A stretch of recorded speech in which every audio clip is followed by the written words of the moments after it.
কেয়ামতের দিন জাহান্নামের আগুনের উপর থাকবে এক সেতু।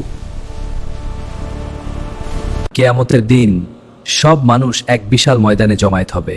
সূর্য তখন মানুষের মাথার উপর চলে আসবে। প্রতিটি ছোট বড় কাজ সামনে চলে আসবে। যারা ভালো কাজ করেছে তারা একটু আশা পাবে, আর যারা গুনাহ করেছে তারা ভয়ে কাঁপবে। আজ কি হবে আমাদের? তারপর মানুষকে নিয়ে যাওয়া হবে এক ভয়ঙ্কর সেতুর সামনে। এই সেতুর নাম পুল সিরাত।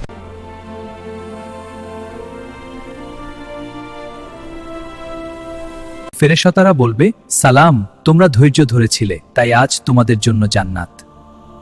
কিয়ামতের দিন শেষ হলে আল্লাহ তার প্রিয় বান্দাদের জান্নাতে ডাকবেন।